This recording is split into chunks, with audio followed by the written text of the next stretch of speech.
সবাইকে আবারও আমার এই জীবন কাহিনী চ্যানেলে স্বাগত জানাই। আজকের ভিডিওতে আমরা বিখ্যাত সঙ্গীত শিল্পী উস্তাদ রশিদ খানের জীবনী নিয়ে আলোচনা করব। ভিডিওটা ভালো লাগলে সবাই একটা লাইক করে দাও। এরকম জীবন কাহিনী শুনতে আমাদের চ্যানেলটাকে সাবস্ক্রাইব করে নাও। এরপর কোন সেলিব্রিটির জীবন কাহিনী তোমরা শুনতে চাও সেটা কমেন্ট সেকশানে জানাও।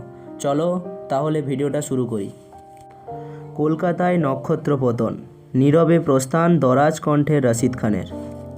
উস্তাদ রশিদ খান হিন্দুস্তানি ঐতিহ্যের একজন ভারতীয় শাস্ত্রীয় সঙ্গীতজ্ঞ ছিলেন। উস্তাদ রশিদ খান ইনি ভারতীয় কণ্ঠসঙ্গীতের ভবিষ্যতের নিশ্চয়তা ছিলেন। রশিদ খান 1 জুলাই 1968 সালের উত্তরপ্রদেশের বাদায়ুনের সহসন ওয়ানে জন্মগ্রহণ করেন। ইনি তার মামা ওস্তাদ নিসার হুসেন খানের কাছ থেকে প্রাথমিক প্রশিক্ষণ গ্রহণ করেছিলেন।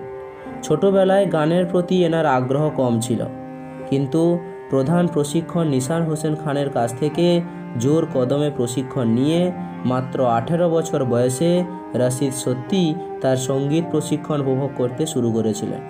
কর্মজীবন: মাত্র 11 বছর বয়সে তার প্রথম কনসার্ট দেন এবং পরের বছর 1978 সালে দিল্লিতে একটা আইটিসি কনসার্টে পারফর্ম করেন।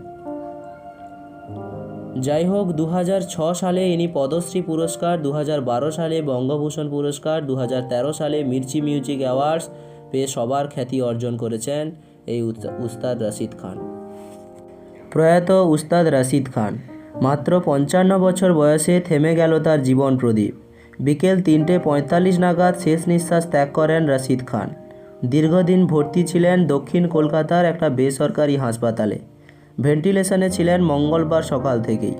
চিকিৎসকদের অক্লান্ত পরিশ্রমের পরেও শেষ রক্ষা হলো না তার। তিনি আর ফিরে এলেন না তার চেনা সুরের দুনিয়ায়।